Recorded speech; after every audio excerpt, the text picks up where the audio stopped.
사랑의 아버지 하나님 감사합니다. 오늘도 제가 십자가 복음을 들고 이 자리에 섰습니다. 제가 전하는 말씀을 듣는 사람이 잘 주님께서 전해준 그대로 들을 수 있도록 인도하시고 그들이 열린 마음으로 들음으로 하나님의 살아계심을 확인하고 인정할 수 있도록 인도하시고 또한 주님을 우리 하나님으로 받아들일 수 있도록 은혜를 내려주시옵소서. 모든 말씀 우리 주 예수 그리스도 이름으로 감사하며 기도드리옵나이다. 아멘. 자, 그러면 처음 슬라이드 보겠습니다. 본 말씀 읽을 때 다 일어서 주시기 바랍니다. 이사야서 34장 16에서 17절입니다. 너희는 여호와의 책으로부터 철저히 찾아보라. 그리고 크게 읽어라. 이것들 중에서 하나도 빠진 것이 없고 여성짝을 찾는 것도 없나니 나의 입 그것이 이를 명령했고 그분의 영 그분이 이것들을 모으셨습니다. 그분 자신이 그것들을 위하여 제비 뽑으셨고 그분의 손이 재는 줄로 그것들에게 나누어 주셨으니 그것들이 영원히 그곳을 차지하며 대대로 그 안에서 살리라. 다 앉아주시기 바랍니다. 지금 읽은 이사야 34장 16에서 17절을 본문 말씀으로 이어서 설교하는 건 지금이 몇 번째죠? 세 번째죠. 그만큼 이 말씀이 매우 중요하다는 것입니다. 오직 성경으로 핵심이 되는 말이죠. 이 말씀이. 제가 설교를 준비할 때는 보통 뭘 본다고 그랬어요? 다른 잡동사니는 절대 보지 않고 히브리어와 헬라어 사본들 그리고 히브리어와 헬라어 사전들 그리고 한글과 영어 사전들 그걸 중심으로 제가 항상 설교를 준비하죠. 근데 오늘은 레퍼런스 참고 자료들이 좀 많습니다. 제가 보여드릴게요. 이게 첫 번째 이게 바로 한인이라는 사람, 여러분들 모를 거예요. 한국 사람들 모르더라고요. 저 찾아보니까 없더라고요. 그러니까 이 사람이 쓴 책, 이 첫째 책이고, 그 두 번째 책, 이게 있고요. 그 다음에 이 사람이 쓴 책을 이 사람이 또 연구했어요. 다른 사람이. 이게 바로 그 책이고, 그 다음에 시간이 많이 흘러서 최근에 바로 이반 판일, 이 사람에 대해서 컴퓨터를 동원해서 연구한 사람이 쓴 책. 이것들을 동원해서 제가 오늘 말씀을 전하려고 합니다. 그래서 오늘은 좀 레퍼런스가 많네요. 제 말씀 잘 들어보세요. 하나님의 살아계심과 성경 말씀에 대해서 의문을 갖고 계신 분은 오늘 설교 말씀을 잘 들어보세요. 제가 위로부터 난 이후에 하나님께서는 저에게 주신 커다란 확신이 하나 있습니다. 그것은 성경 말씀은 일자무오, 곧 단 한 글자의 오류도 없다는 것이었습니다. 이것은 어떤 책을 읽거나 어떤 사람은 설교를 들어서가 아니라 하나님께서 직접 제 마음속에 확실히 찍어주신 거예요. 확신이죠, 확신. 제 마음속에 심어주는 확신입니다. 사실 많은 사람들은 성경 말씀에 일체 오류가 없다는 진리를 믿거나 받아들이지를 못합니다. 가장 중요한 이유는 자신의 삶을 통해서 하나님께서 어떤 분이신지를 직접 체험하지 못했기 때문입니다. 성경 말씀이 일체의 오류 없이 절대 질 수밖에 없는 첫째 이유는 하나님께서는 전지전능 하나님이시기 때문에 그렇습니다. 우리는 단 1조의 이 글을 쓸 때도 고치고 또 다시 고치고 그러지만 하나님께서는 그런 실수를 전혀 하지 않으시죠. 둘째, 하나님께서는 우주를 당신의 손 안에 넣고 그것을 철저히 주관하시기 때문입니다. 하나님께서 뭐라고 그래요? 우리의 머리털 하나하나를 세시고 계시고 우주의 티끌 하나하나, 우주에 있는 분자와 원자 하나하나의 움직임도 파악하고 계시고 정확히 알고 계십니다. 그렇기 때문에 이런 분이 그런 성경 말씀, 가장 귀한 성경 말씀을 철저히 주관하고 계시죠. 셋째, 그분께서는 그분의 사랑하는 당신의 자녀들, 그리스도인들을 철저히 지켜주신다고 했죠. 지켜보호하신다고. 그런 하나님께서 자신의 말씀이 변질되거나 훼손되지 않도록 철저히 막고 지키시며 보존하고 계시기 때문입니다. 그렇기 때문에 그 누구도 감히 살아있는 이 생명 말씀을 함부로 건드릴 수 없는 것이죠. 이런 진리를 자신의 삶, 곧 하나님과의 1대1 관계를 통해서 하나님께 설복을 당한 사람들은 성경 말씀에 일체 오류가 없다는 진리에 대해서 의구심을 갖지 않습니다. 하지만 그렇지 못한 사람들은 이것을 믿고 싶어도 누가 뭐라고 하고 다른 사람이 뭐라고 하면 자꾸 의심이 되는 거죠. 믿어지지가 않는 것입니다. 왜냐하면 인간의 이성과 논리로는 저 복잡한 성경 말씀 속에 한 글자 오류도 없다는 것이 불가능으로 여겨지기 때문이죠. 그래서 이것은 논리의 문제가 아니라 사실 믿음의 문제입니다. 하지만 오늘 저는 성경에 오류가 절대 없다는 일자무오하다는 것이 믿음의 문제가 아니라 사실임을 수학을 통해서 증명하려고 합니다. 오늘 제 설교를 잘 들으신다면 여러분은 성경 말씀에 일체의 오류가 없음을 인정하게 될 수밖에 없어요. 그리고 또한 이것을 쓰신 분이 바로 하나님, 곧 신이시오. 신, 곧 하나님이라는 것은 하나님의 존재가 막연한 가정이나 허상이 아니고 흔들 수 없는 진리고 부인할 수 없는 사실임을 여러분 인정하게 될 것입니다. 제가 이로부터 난 후는 제 마음속에 하나님께서 하나 심어주신 게 있었는데 그게 뭐냐면 성경 말씀 속에는 분명히 하나님의 표식이 있을 것이다라는 그런 생각이었습니다. 그런 생각을 갖고 살았죠. 여러분 혹시 유조집회를 어떻게 구분하는지 혹시 아세요? 전문가에 따르면 유조집회를 방지하기 위해 세 가지 기법을 이용한대요. 첫째가 look, 보아서 이 참인지 거짓인지를 방지하기 위해서 봄으로써 참 집회와 거짓 집회를 감별하게 하는 것이고, 둘째가 feel, 촉각. 그래서 눈을 못 본다고 시각장애인들한테 유조집회 주면 금방 잡혀요. 왜냐하면 이게 만져서 감별할 수 있게 딱 돼 있어요. 그게. 셋째가 홀로그램이라는 기법인데요. tilt, 기울이면 어떻게 돼요? 숨었던 그림들이 쫙 나타나잖아요. 우리 한국 집회도 그렇고 미국 집회, 특히 한국 집회는 그런 게 많이 있는 것 같은데 미국 집회도 마찬가지고 그게 하는 감별 기법이 있어요. 이게 세 가지 중요한 거예요. 한국의 심사임당 가장 비싼 거잖아요. 5만 원권. 그 속에 위조 방지 장치가 몇 개나 들어있는지 혹시 아세요, 여러분? 제가 조사한 바에 따르면 20개가 넘어요. 속에 20개. 엄청나게 많죠. 그래서 집회를 유지하는 것은 불가능합니다. 사실 이런 위조 방지 그 기법을 갖지 못해서 집회를 찍어내지 못하는 나라들도 많대요. 그래서 한국 집회공사에서는 다른 나라 그 돈도 찍어준대요. 재밌죠. 그만큼 위조 방지 그 장치를 개발하고 그걸 하는 게 중요하기 때문입니다. 근데 이런 표식은 집회에만 있는 게 아니에요. 제가 오래된 옛날에 USML이라고 부르는 그 미국 의사 자격시험을 통과해서 그 성적표를 받았는데 그 성적표에는 그냥 성적표가 이렇게 적혀 있는데 성적이 어떤 한 레지던트 프로그램에서 다른 데는 다 컴퓨터로 하는데 어떤 한 레지던트 프로그램에서는 그것을 성적표를 카피해서 복사해서 보내달라고 그러더라고요. 그래서 제가 쫙 복사했더니 전에는 보이지 않던 이것은 카피가 이렇게 쫙 배경으로 딱 뜨더라고요. 바로 이 표지가 없는 것은 가짜라는 거죠. 그래서 이런 식으로 집회나 자격증 등 귀중한 것의 그 위조를 방지하기 위해 목적으로 집회나 자격증 속에 숨겨져 있는 것을 뭐라고 그러냐면 워터마크, 미국 말로, 한국말로는 수의표라고 합니다. 저는 이로부터 난 이후 성경 속에서는 하나님 그 규정한 말씀에는 분명히 워터마크가 숨어 있을 거라고 저는 생각하곤 했습니다.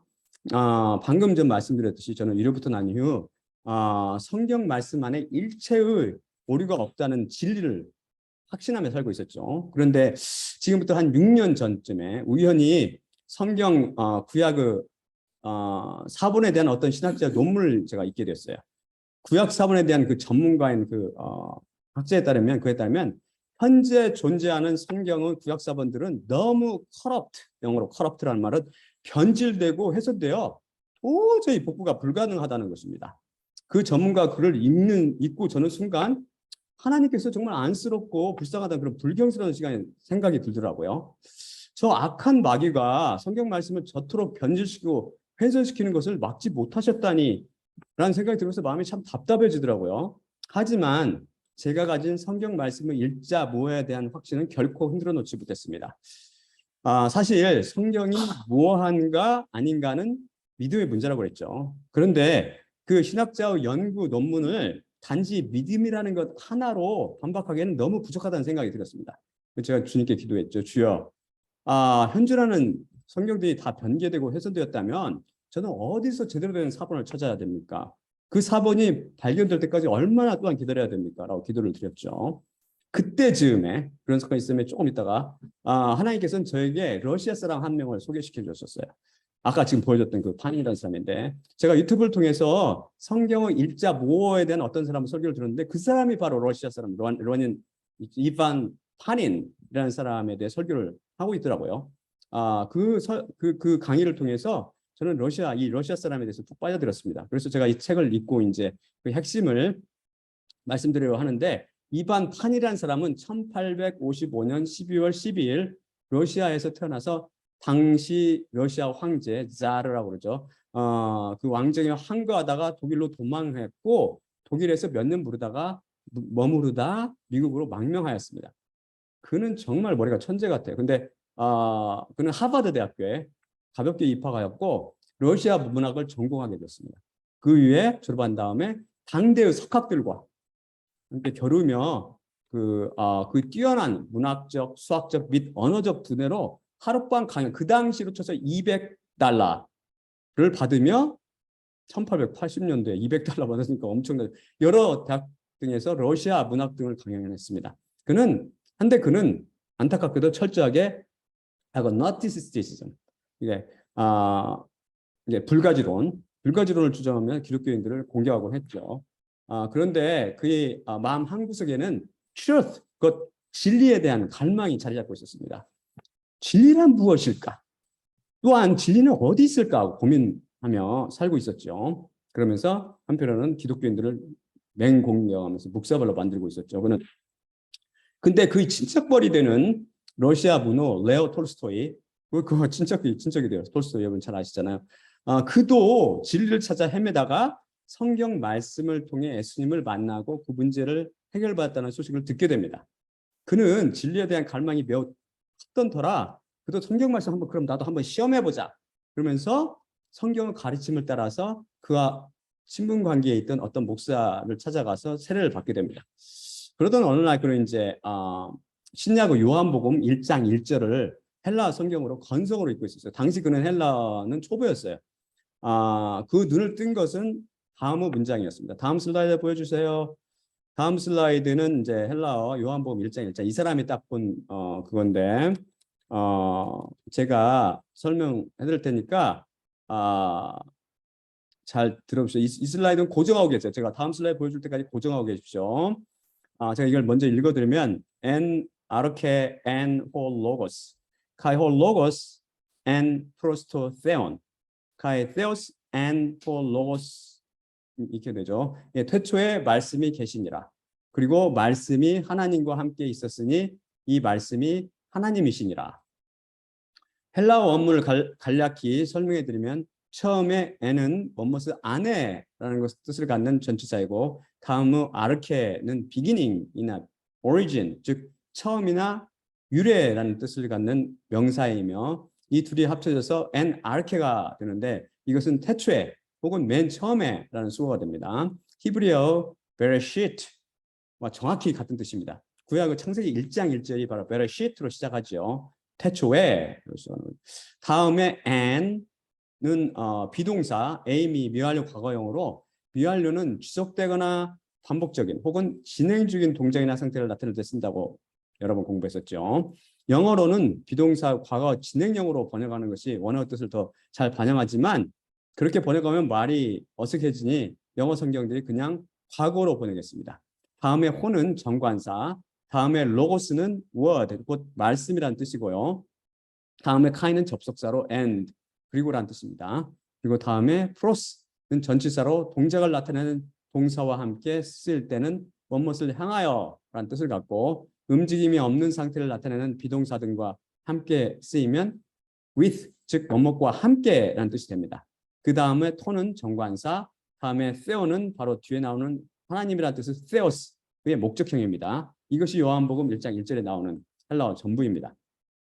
헬라어에서 정관사는 명사를 비롯한 품사나 구 혹은 절을 한정하고 신분 확인하고 개념화시킨다고 여러 차례 살펴봤었죠. 그래서 보통 the, 즉 그라고 번역됩니다. 하지만 헬라어 정관사는 this, 즉 이것이란 지시대명사 의미를 가질 때도 있습니다. 여기서 hologos란 그 말씀이란 뜻인데 말씀을 한정하고 신분 확인하고 개념화하니 바로 말씀이신 예수님이라는 것이 밝혀졌습니다. 예수님이라는 것이 너무나 명확하기에 굳이 그 말씀이라고 하지 않고 예수님의 별명인 말씀으로 번역하는 것이 더 자연스럽습니다. 그래서 우리가 여기서 태초에 말씀이 계시니라 라고 읽을 때 태초에 예수님께서 계셨구나 라고 이해하게 됩니다. 여기서 홀로고스가 3번 등장하는데 여러분 지금 보는 것 같이 앞에 둘은 말씀으로 번역할 수 있고 마지막 홀로고스는 방금 살펴본 정관사의 지시대명사 용법을 이용해서 이 말씀이라고 번역해야 합니다. 바로 이 말씀이 하나님과 동일한 분, 곧 하나님이시라는 의미입니다. 자, 여러분이 여기에 있는 헬라어를 저와 함께 공부하며 뭔가 특이한 점을 이 문장에서 발견하셨나요? 환희는 이 문장을 보고 한 가지 이상한 것을 발견해냈습니다.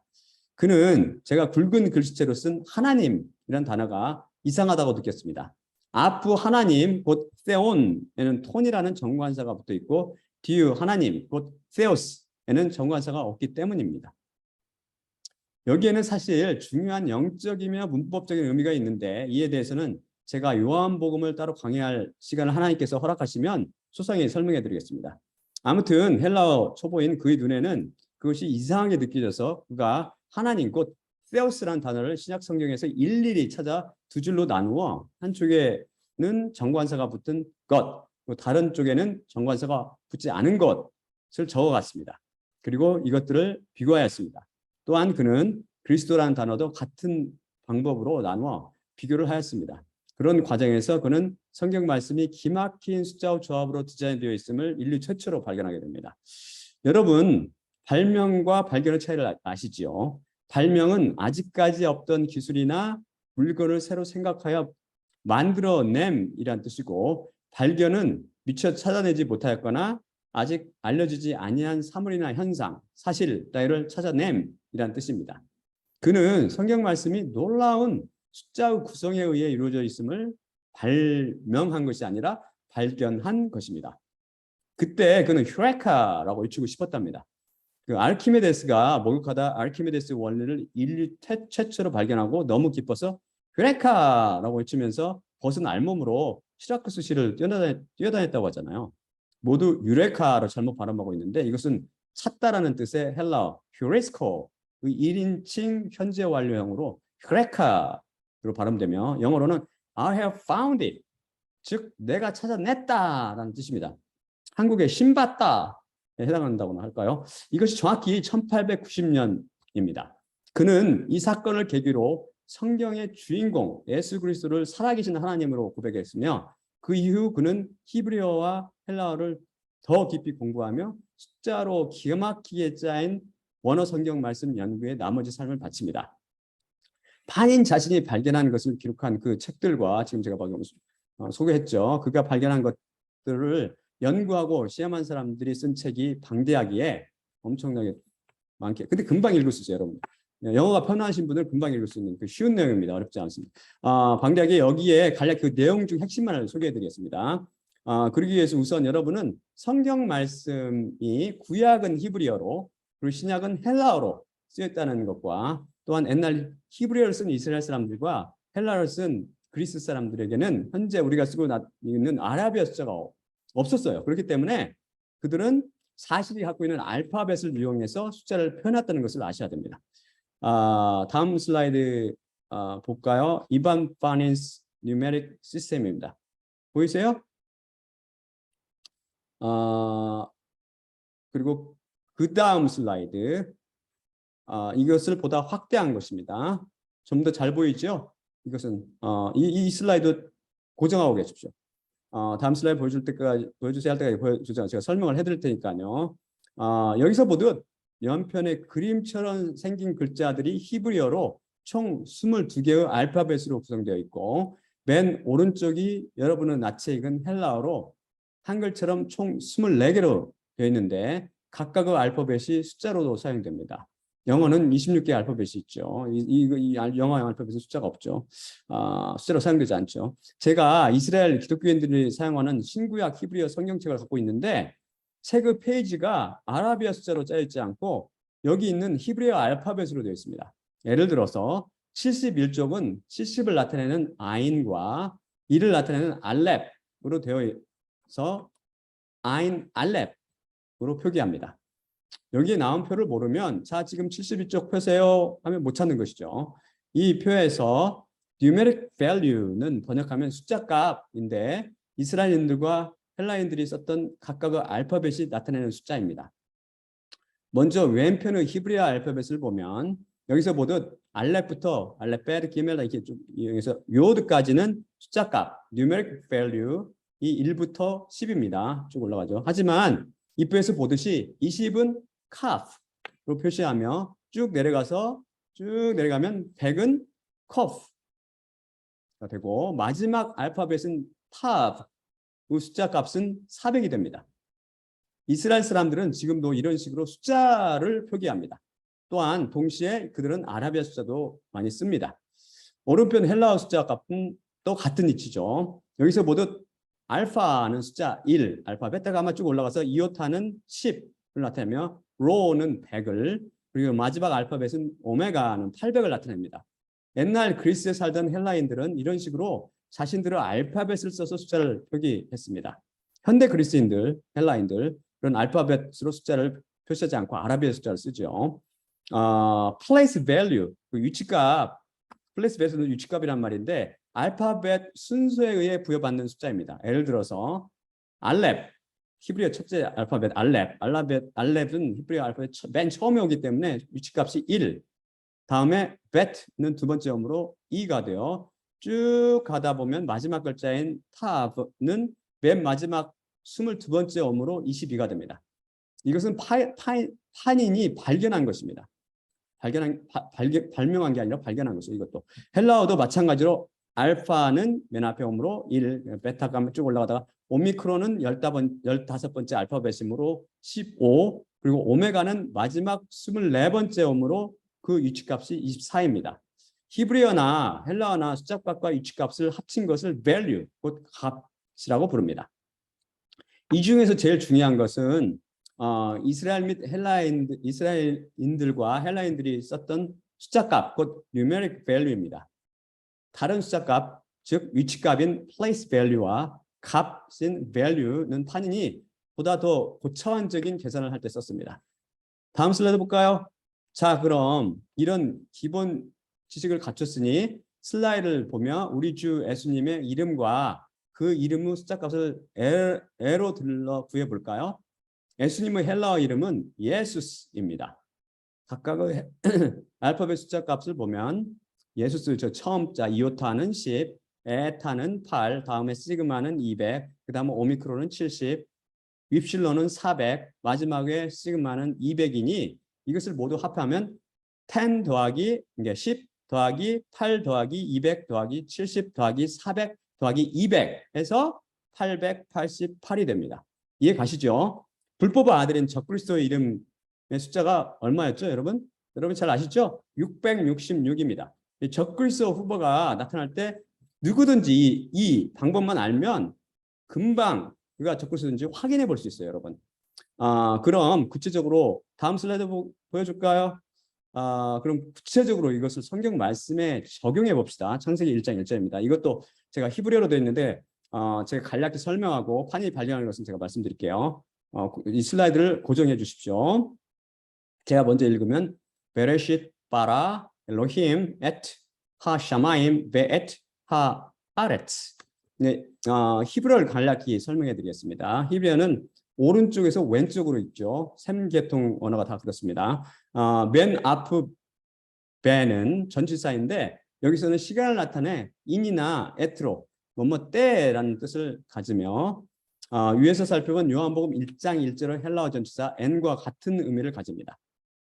다음에 레시트는 beginning이나 starting point를 나타내요. 전치사 배와 함께 이루어져 베레시트는 태초에라는 뜻이 됩니다. 앞에 살펴본 헬라어 엔아르케와 정확히 같은 뜻이라고 살펴봤죠.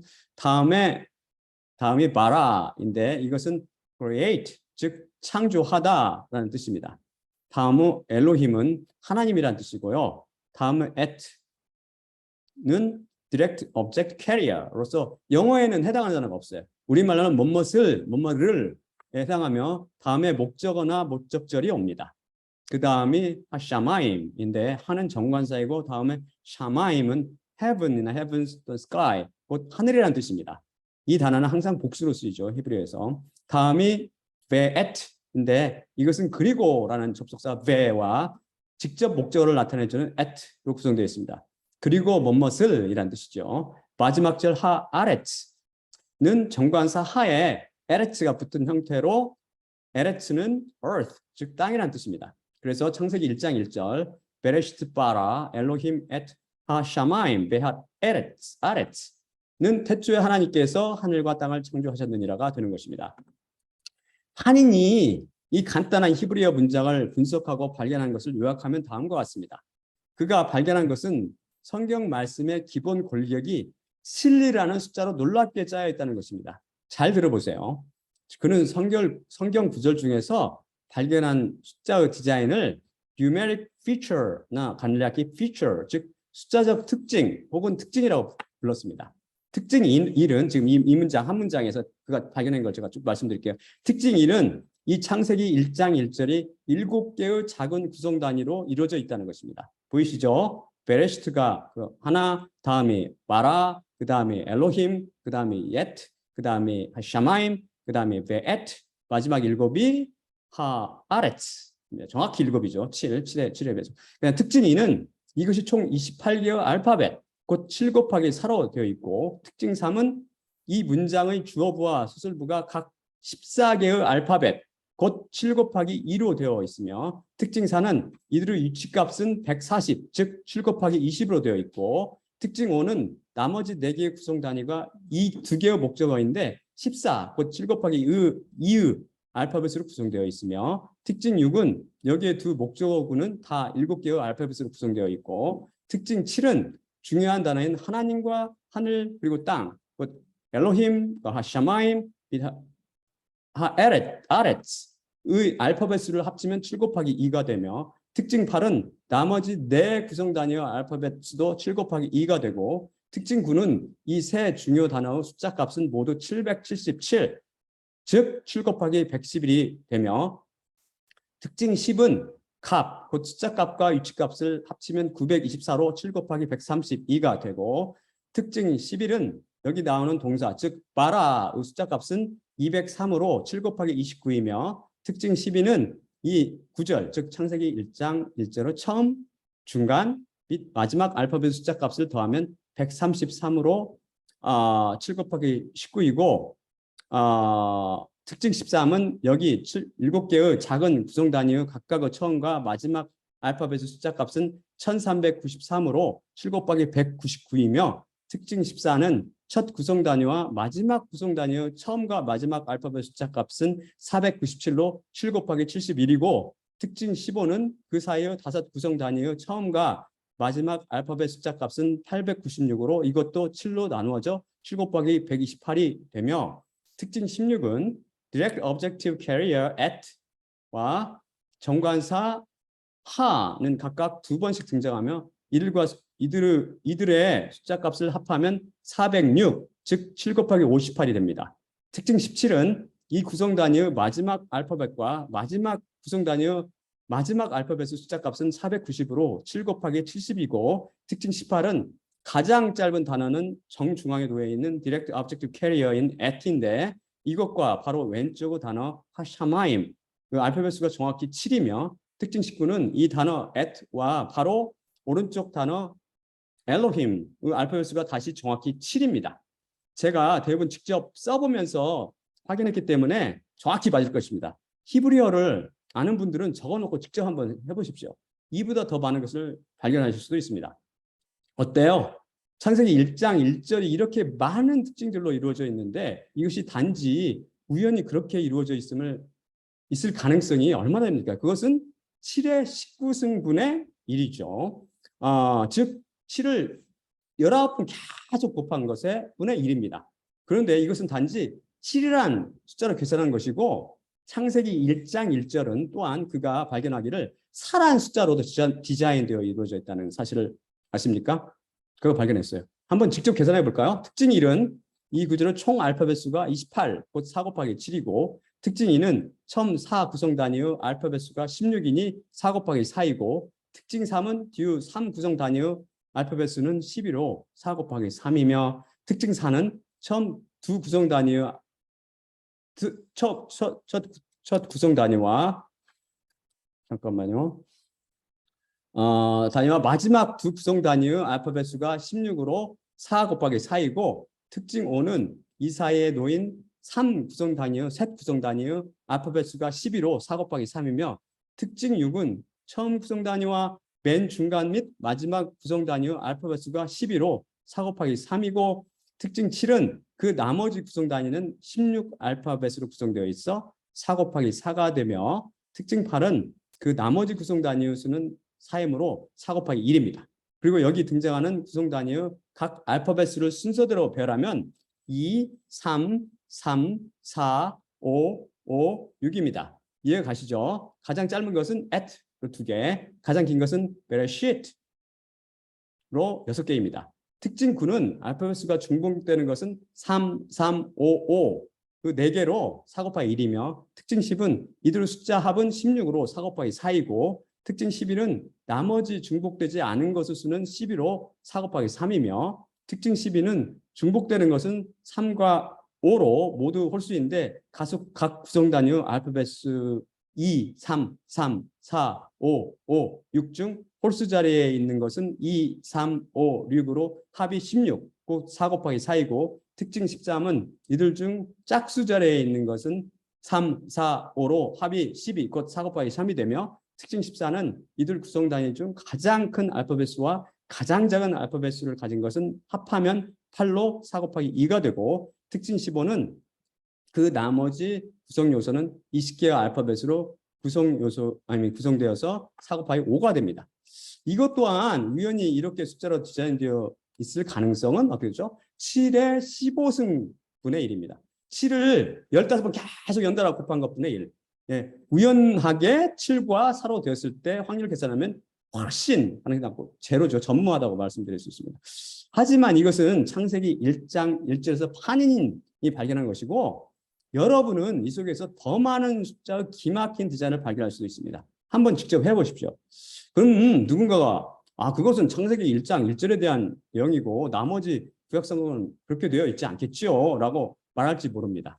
판인은 성경 말씀이 숫자로 기막히게 디자인되어 있다는 것을 1890년 처음 발견한 후에 하룻밤 강연료 $200, 제가 인터넷으로 검색해 보니까 그 현재 가치로는 6,512.33달러, 한화로 850만 원, 하룻밤 강연이 그렇게 그가 지금 그렇게 받는 사람이 있는지 모르겠어요. 그 정도로 뛰어난 사람이 이 사람이. 그러니까 그가 1942년 10월 30일 죽을 때까지 52, 3년 동안 성경 속에 숨겨진 숫자의 디자인을 연구하는데 그 일생을 바칩니다. 하룻밤 강연료만 봐도 그가 얼마나 뛰어난 신학자인지 짐작할 수 있을 겁니다. 그 책을 읽어보면 그가 정말 뛰어난 사람이라는 걸 알 수 있어요. 하나님께 제가 볼 때는 지식의 은사를 받은 거죠.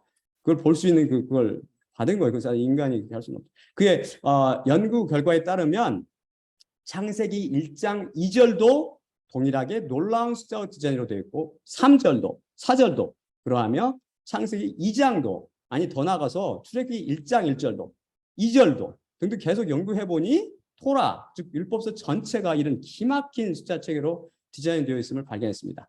아니 더 나가서 시편, 이사야 등 시가서와 선지서를 포함한 구약 전체가 다 이런 놀라운 숫자 디자인으로 기막히게 짜여 있음을 발견했습니다.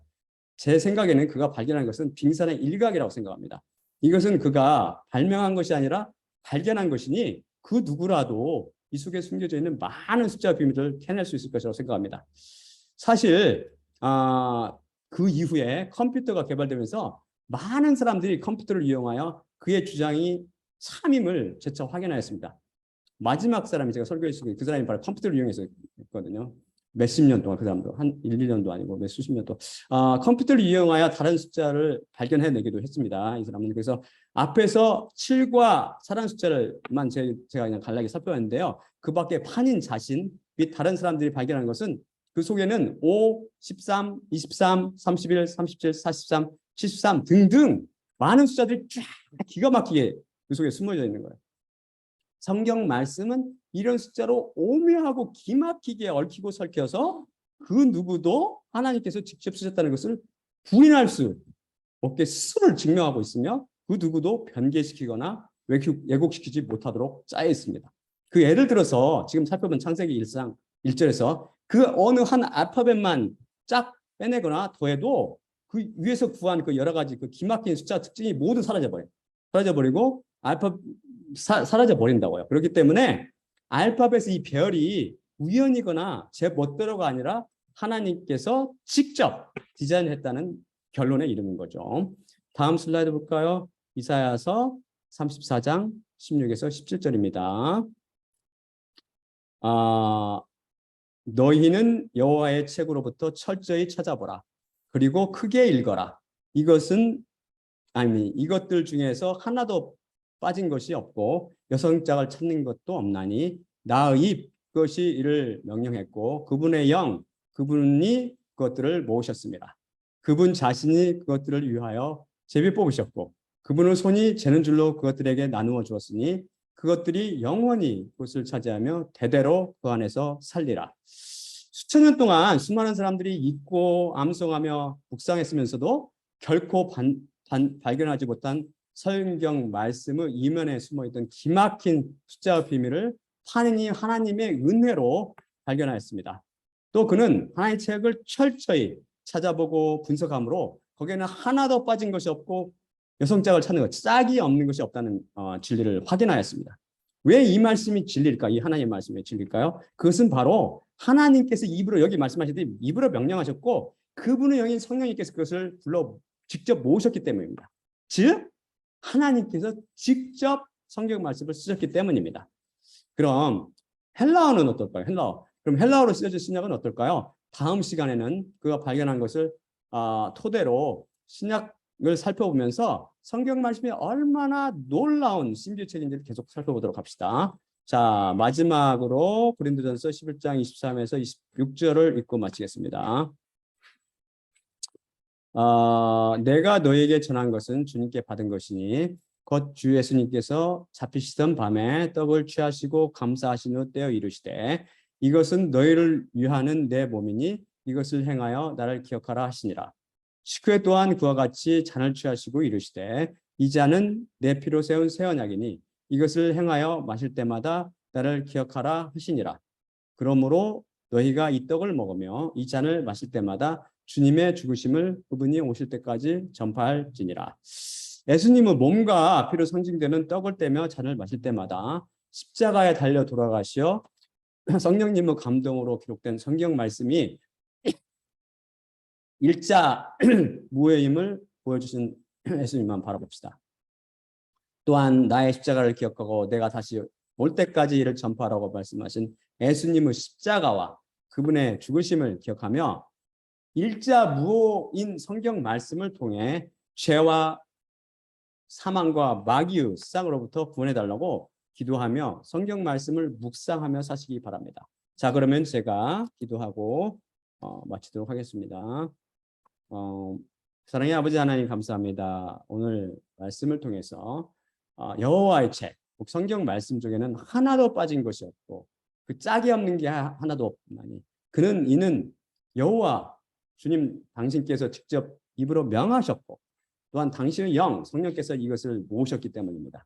이 놀라운 진리를 방금 판인을 통해서 숫자적으로 증명을 했사오니 이 말씀을 듣고 듣는 사람이 또한 그 마음을 닫지 말게 하옵시고 마음을 열어서 판인이 주님 앞에 무릎을 꿇고 당신을 경외한 것처럼 주로 고백하고 받아들인 것처럼 또한 듣는 사람들이 마음을 열고 고개를 숙여 우리 하나님을 주로 고백하고 우리 예수님을 구세주로 고백할 수도 있는 없이고 그 십자가 앞에 나와서 회개함으로 그들도 또한 위로부터 남을 얻을 수 있도록 은혜를 내려주시옵소서.